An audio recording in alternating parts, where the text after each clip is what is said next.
बिस्मिल्लाहिर्रहमानिर्रहीम।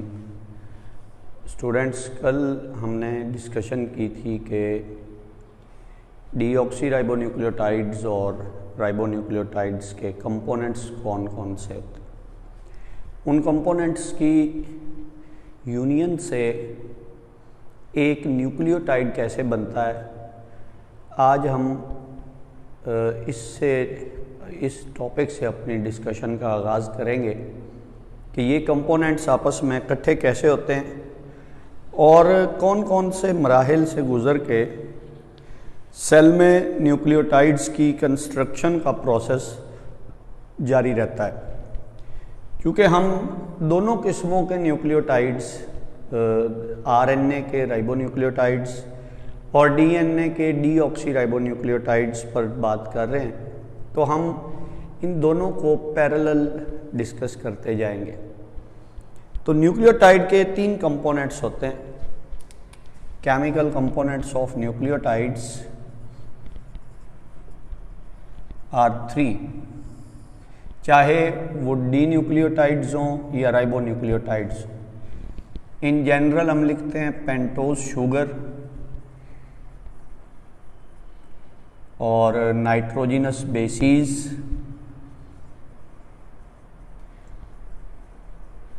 और phosphate groups.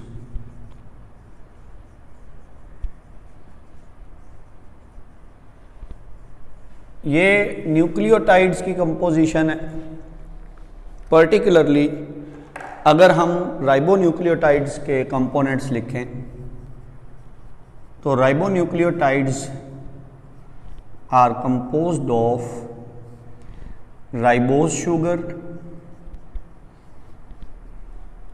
Nitrogenous bases adenine, guanine, cytosine and uracil और फॉस्फेट ग्रुप्स। और अगर हम डीऑक्सीराइबोन्यूक्लियोटाइड्स के कंपोनेंट्स को मेंशन करें, डीऑक्सीराइबोन्यूक्लियोटाइड्स, तो इनके कंपोनेंट्स में बच्चों deoxyribose sugar C5H10O4, adenine, guanine, cytosine और थाइमीन बेसिस और फॉस्फेट ग्रुप्स ये शामिल होते हैं। ये न्यूक्लियोटाइड्स की दोनों टाइप्स के जो कंपोनेंट्स हैं, ये सिमिलर मेथड से, सिमिलर वे में एक दूसरे के साथ लिंक अप होते हैं और उस लिंक अप होने से न्यूक्लियोटाइड की कंस्ट्रक्शन होती है। लेकिन इसके दो मराहिल हैं।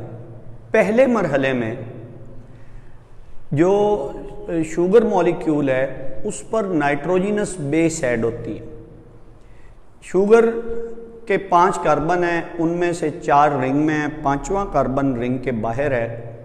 कल कुछ बेसिक्स आपसे शेयर की थी मैंने।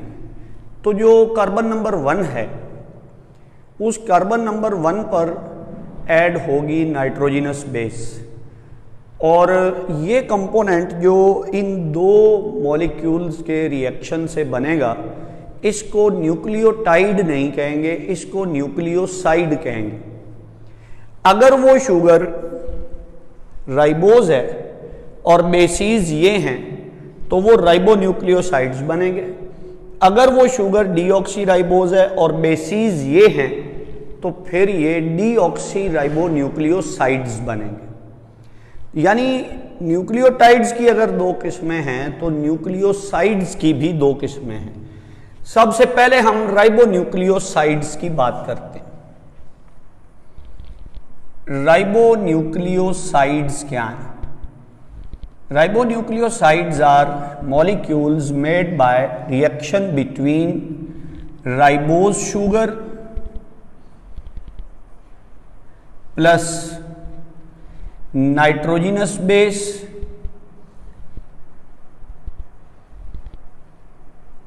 at C1। इसकी कार्बन 1 पर लगनी है नाइट्रोजिनस बेस। तो इन 2 मॉलिक्यूल्स के रिएक्शन से जो मॉलिक्यूल कंस्ट्रक्ट होगा that would be called as a ribonucleoside. Suppose ये एक राइबोज शुगर है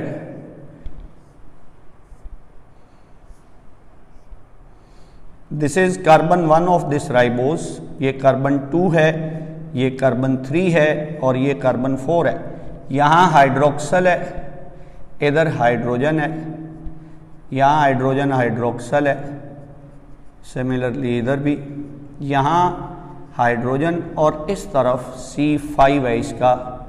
ये राइबोस शुगर है, जैसा कि हमने पढ़ा इट्स बीटा डी राइबोफ्यूरानोज, इसका हाइड्रोक्सल कार्बन 1 का ऊपर है। इससे हम एडिनिन को लिंक करके देखते हैं और एक पिरिमिडीन को भी लिंक करके देख लेते हैं। अब मैं रिंग्स के स्ट्रक्चर्स मुकम्मल नहीं बनाऊंगा ताकि थोड़ा टाइम बच सके। सपोज ये नाइट्रोजिनस बेस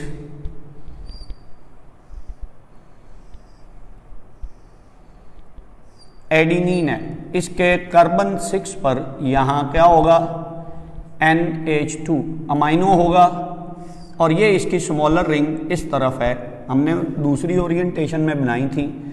अब हम रिएक्शन शो करने के लिए इसको इस ओरिएंटेशन में रिप्रेजेंट कर रहे हैं। ये नाइट्रोजन 9 है, यहाँ हाइड्रोजन लगा हुआ है और ये 7 और 8 के दरमियान डबल बॉन्ड है, इधर भी हाइड्रोजन है। बाकी स्ट्रक्चर आपको मालूम है। तो ये डबल बॉन्ड्स की पोजीशंस हैं इसमें। दिस इज एडिनिन, और अगर यहाँ ऑक्सीजन हो और इधर अमाइनो ग्रुप हो तो सिमिलरली वो गुआनिन होगी, बाकी सब तो ऐसा ही होगा। एडिनिन इस राइबोस शुगर से कैसे रिएक्ट करेगी?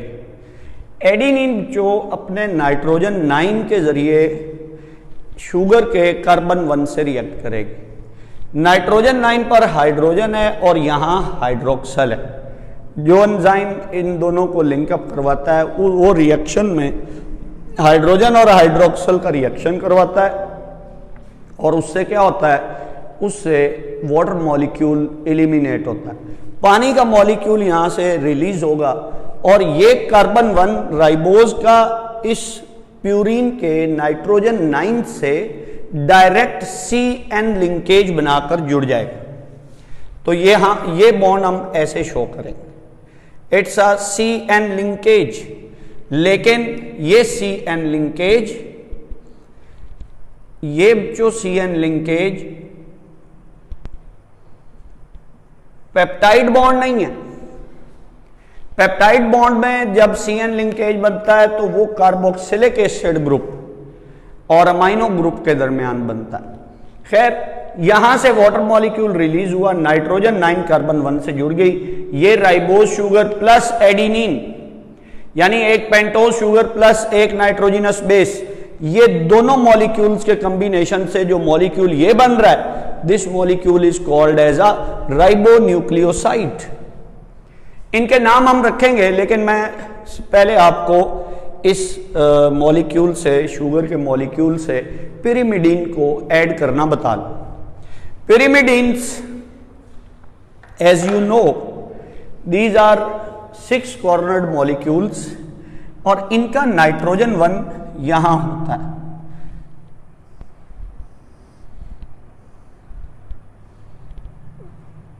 इधर हम शो कर रहे हैं कि ये इसका नाइट्रोजन 1 है और नाइट्रोजन 1 के साथ हाइड्रोजन होता है। अगर ये सिचुएशन हो कि इसके इन दो पोजीशंस पे ऑक्सीजन हो और इस पोजीशन पे अमाइनो ग्रुप हो, आई थिंक, और इस पोजीशन पे ऑक्सीजन हो और इधर मिथाइल ग्रुप हो कार्बन 5 पर, तो इसको हम थाइमीन लिखते हैं, if I am not wrong. तो जो मुझे इस वक्त अब ज़हन में आ रहा, ये पोजीशंस रिवर्स हो सकती हैं, इनको मैं इसीलिए मिटा रहा हूँ। मिथाइल ग्रुप वाली ये पिरिमिडीन थाइमीन कहलाती है। अच्छा, ये थाइमीन है, यहाँ एक नाइट्रोजन है, ये नाइट्रोजन 3 है, ये कार्बन 5 है, ये नाइट्रोजन 1 है। पिरिमिडीन कोई सी भी हो, यूरासिल हो, थाइमीन हो, साइटोसिन हो, ये जो नाइट्रोजन 1 के जरिए रिएक्ट करती हैं इस राइबोज शुगर से। अब जब हम यहां थाइमीन बनाते हैं तो उसका एक मकसद होता है कि आपको ये बात इधर ही राइबोन्यूक्लियोटाइड्स में ही सिखा दी जाए कि राइबोज शुगर पर थाइमीन ने ऐड नहीं होना, इसने डीऑक्सीराइबोज पर ऐड होना। सो आप यहां इसको रिप्रेजेंट नहीं करेंगे। डीऑक्सीराइबोन्यूक्लियोटाइड्स और राइबोन्यूक्लियोटाइड्स में मेजर डिफरेंस क्या है, शुगर का और इस बेस का। यानी डीऑक्सीराइबोज पर ये ऐड होती है और राइबोज शुगर पे ये ऐड होती है।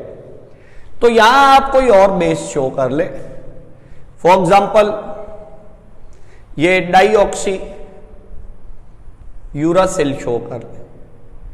सो दिस इज यूरासिल, थाइमीन नहीं ऐड करते और ये यूरासिल राइबोज पर, डीऑक्सीराइबोज पर नहीं ऐड करते। इसकी नाइट्रोजन 1 बिल्कुल उसी तरह उसके हाइड्रोक्सल से, कार्बन 1 के हाइड्रोक्सल से लिंक अप हो जाती है। अब हम इसको जरा इग्नोर करके इनका बॉन्ड शो कर दें अगर, तो ये बॉन्ड भी वही CN लिंकेज है। अब यूरासिल उससे ऐड हुई, पहले हमने एडिनिन ऐड की, एक टाइम पर एक बेस ऐड होगी। ये सिर्फ टाइम एंड स्पेस कंजर्वेशन के लिए कर रहा हूं ताकि जल्दी जल्दी ये बात हो सके। तो पहले मरहले में जब न्यूक्लियोटाइड बनना होता है तो पहले मरहले में शुगर और नाइट्रोजिनस बेस इकट्ठे होते हैं। शुगर और नाइट्रोजिनस बेसिस के इन कॉम्बिनेशंस को न्यूक्लियोसाइड्स या राइबोन्यूक्लियोसाइड्स उस वक्त कहा जाता है जब इसमें शुगर राइबोज हो। और राइबोज शुगर की लिमिटेशन ये है कि उस पर इन चारों में से कोई एक ऐड हो, इन चारों में से। आपने कल पढ़े बेसिस के नाम, नाइट्रोजिनस बेसिस के नाम क्या हैं? एडिनिन, गुआनिन, साइटोसिन और यूरासिल। इन बेसिस के नामों से राइबोन्यूक्लियोसाइड्स के नाम बनते हैं। राइबोन्यूक्लियोसाइड्स कितनी किस्मों के होंगे फिर? राइबोन्यूक्लियोसाइड्स आर ऑफ 4 टाइप्स। अगर यहां बेस एडिनिन हो तो इसको हम एडिनोसिन न्यूक्लियोसाइड कहते हैं, एडिनोसिन न्यूक्लियोसाइड। अगर यहां बेस गुआनिन हो तो इसको हम गुआनोसिन न्यूक्लियोसाइड कहते हैं। यहां अगर ये नाइट्रोजिनस बेस साइटोसिन हो तो इसको हम साइटिडीन न्यूक्लियोसाइड कहते हैं। और अगर यूरासिल हो तो इसको हम यूरिडीन न्यूक्लियोसाइड कहते हैं। यह बात ज़हन में रखी जाएगी कि बेस का नाम और है, बेस के नाम से न्यूक्लियोसाइड का नाम डिराइव होता है। आप इसको एडिनिन न्यूक्लियोसाइड, साइटोसिन न्यूक्लियोसाइड नहीं कह सकते। एडिनिन से एडिनोसिन, साइटोसिन से साइटिडीन, यूरासिल से यूरिडीन वगैरह वगैरह। तो न्यूक्लियोसाइड्स 4 किस्मों के बनते हैं जब आरएनए बन रहा होता है। बिल्कुल इसी तरह, मैं सिर्फ हेडिंग बदलूंगा, डायग्राम्स हम यही यूज कर लेंगे। अब हम इधर लिखते हैं दूसरी डिस्क्रिप्शन, दैट इज अबाउट डीऑक्सीराइबोन्यूक्लियोसाइड। इनको हम लिखते हैं स्मॉल डी से। डीऑक्सीराइबोन्यूक्लियोसाइड्स क्या होते हैं? जब डीएनए बनना होता है तो तब डीऑक्सीराइबोन्यूक्लियोसाइड्स पहले मरहले में बनते हैं। डीऑक्सीराइबोन्यूक्लियोसाइड्स कैसे बनते हैं? These are combination of deoxyribose plus nitrogenous bases plus nitrogenous base at C1 carbon 1 पर। इन चारों में से कोई एक लग जाएगी, एडिनिन, गुआनिन, साइटोसिन, थाइमीन में से कोई एक लग जाएगी। तो अब जब आप इस मॉलिक्यूल को शो करेंगे डीऑक्सीराइबोन्यूक्लियोसाइड बनाने के लिए, तो कार्बन 2 पर हाइड्रोक्सल नहीं आएगा, कार्बन 2 पर हाइड्रोजन आएगा। So this sugar would be now D ribose, ये डी राइबोज है। अच्छा, अब ये इसका कार्बन 1 और यहां इसका हाइड्रोक्सल, ये D oxy ribose sugar. This reacts with adenine, guanine, cytosine और थाइमीन। यही एडेनिन बनी हुई है, इसका बॉन्ड बिल्कुल वैसे ही बनेगा। यहां थाइमीन बना दो, अब ये थाइमीन है तो इसका बॉन्ड भी ऐसे ही बनेगा कार्बन 1 से। कार्बन 1 से जुड़ती हैं पिरिमिडिन्स अपने नाइट्रोजन 1 के जरिए, कार्बन 1 से जुड़ती हैं प्यूरिन्स अपने नाइट्रोजन 9 के जरिए। कार्बन 1 ऑफ राइबोज शुगर का हाइड्रोक्सल या डीऑक्सी राइबोज शुगर का हाइड्रोक्सल बीटा पोजीशन में, एनोमेरिक पोजीशन उसकी कहां है, अप, ऊपर की तरफ है रिंग्स, इसके ऊपर की तरफ से आकर ये बेसीज ऐड होती है। तो ये मॉलिक्यूल्स जो बन रहे हैं इन दो सब्सटेंसेस के रिएक्शन से, these are called as deoxyribonucleosides. हम इसको लिंकअप कर दें, ये थाइमीन है, इसके हाइड्रोक्सल से इसका रिएक्शन होगा, वाटर मॉलिक्यूल एलिमिनेट होगा, तो ये थाइमीन इससे जुड़ी, ये डीऑक्सी राइबो थाइमिडीन न्यूक्लियोसाइड कहलाएगा। अच्छा, जब राइबोन्यूक्लियोसाइड्स के नाम लिखते हैं तो साथ राइबो बोलना जरूरी नहीं होता कि आप उसको कहें कि ये राइबो एडिनोसिन न्यूक्लियोसाइड है या एडिनोसिन राइबोन्यूक्लियोसाइड है, जरूरी नहीं है। लेकिन जब आप यहां नाम लिखेंगे तो आप मेंशन करेंगे कि ये डीऑक्सी राइबोज से बनने वाला न्यूक्लियोसाइड है। सो इनकी भी 4 किस्में, डीऑक्सी राइबोन्यूक्लियोसाइड्स इंडियन, ये भी 4 तरह के। अगर नाइट्रोजिनस बेस एडिनिन है तो डीऑक्सी राइबो एडिनोसिन न्यूक्लियोसाइड कहलाएगा ये।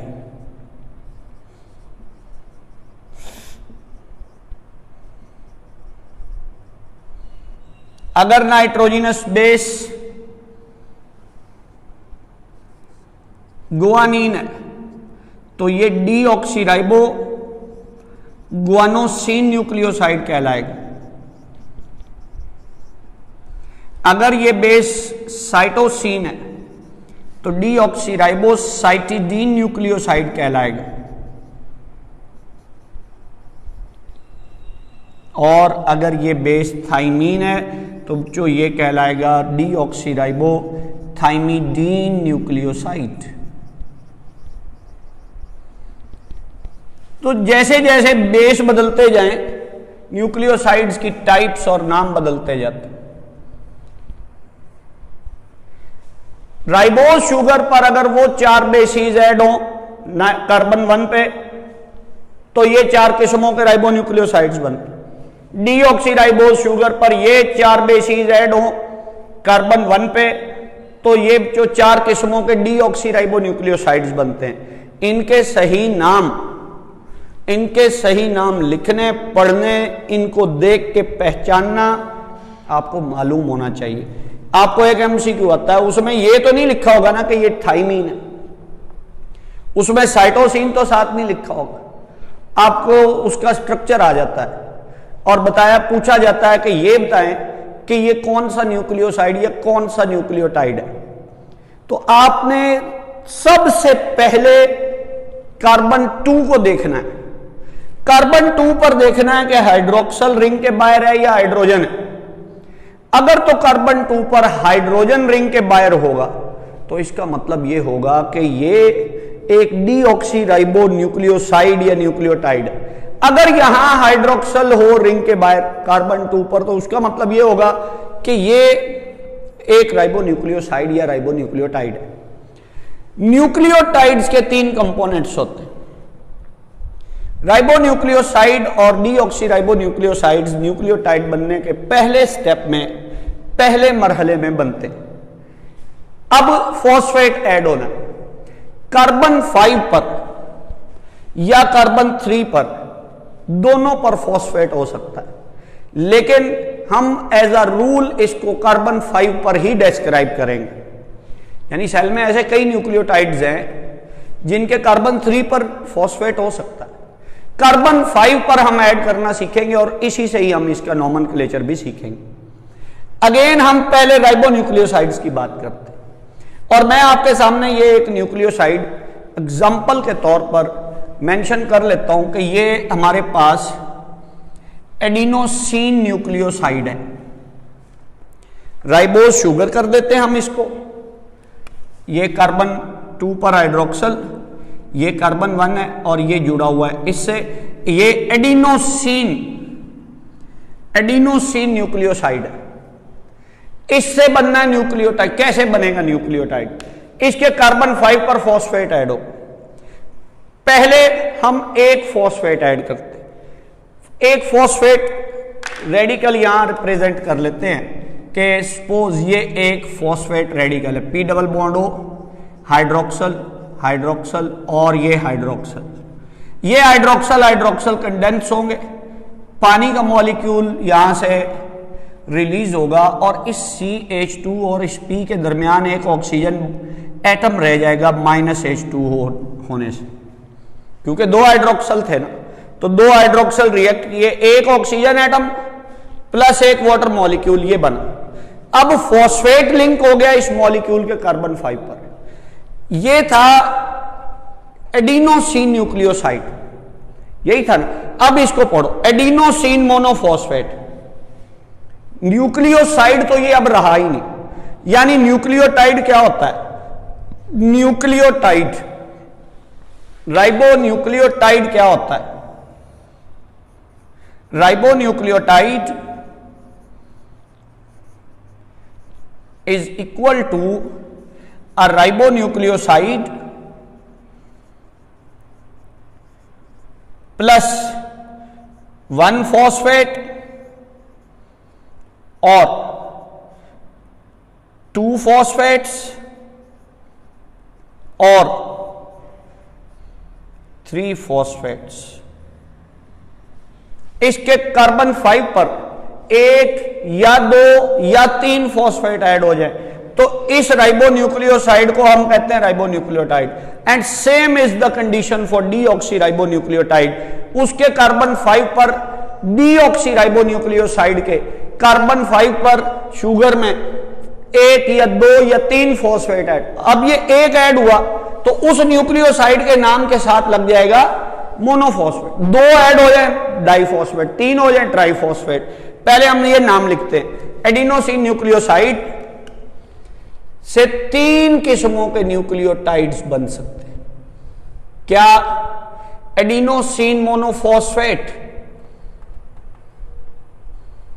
Adenosine monophosphate. और अगर यहां 2 फॉस्फेट ऐड हो जाए, मतलब एक और ऐड कर देता हूं, इस तरफ कर लो ये हाइड्रोक्सल भी अवेलेबल है, इस तरफ कर लो ये भी अवेलेबल है। मसलन इस तरफ कर लेते हैं, जगह इस तरफ बची हुई है, तो ये हाइड्रोक्सल कंडेंस होगा, दोनों के दरमियान ऑक्सीजन रह जाएगा। ये लो, ये डाइफॉस्फेट बन गया। This is adenosine diphosphate.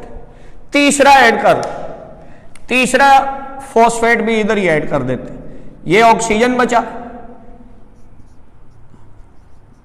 अब ये आप प्रैक्टिस करेंगे तो कोई आपकी ये तरतीब ठीक होनी है, और अगर आप कहेंगे कि सिर्फ देख के सुन के ही आप बना लेंगे तो फिर गलत ही बनाएंगे। कोशिश करनी है, जरूर कोशिश। अगर 2 फॉस्फेट हो तो क्या नाम रखेंगे हम? Adenosine diphosphate, adenosine triphosphate. Nucleoside में फॉस्फेट्स ऐड होते जाएंगे तो क्या बनेगा? न्यूक्लियोटाइड। यानी हर न्यूक्लियोसाइड से 3 किस्मों के न्यूक्लियोटाइड्स बन सकते हैं। ये एटीपी कहलाता है। ये है एनर्जी करेंसी ऑफ बॉडी। ये न्यूक्लियोटाइड जो अपने इस बॉन्ड में 7.3 किलो कैलोरी एनर्जी डिपॉजिट कर लेता है जब सेल एटीपी सिंथेसाइज करता है।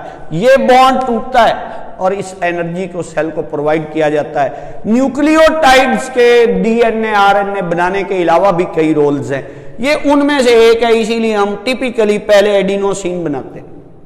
एडिनोसिन मोनोफॉस्फेट, इसको हम लिखेंगे जो AMP, diphosphate ADP, triphosphate ATP।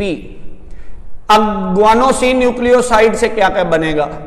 Guanosine monophosphate GMP, guanosine diphosphate GDP, guanosine triphosphate GTP। Cytidine से क्या बनेगा? Cytidine monophosphate, cytidine diphosphate, cytidine triphosphate. और यूरिडीन से uridine monophosphate, uridine diphosphate and uridine triphosphate. ये इनके सिंबल्स, ये इनका नोमेनक्लेचर। तो यानी इन 4 किस्मों के न्यूक्लियोसाइड से ये 12 किस्मों के न्यूक्लियोटाइड्स बन जाएं। और इधर भी बस ये एक ये ऑक्सीजन हटा दो, ये एक ऑक्सीजन यहां से हटा दो, ये डीऑक्सीराइबोएडिनोसिन ट्राइफॉस्फेट।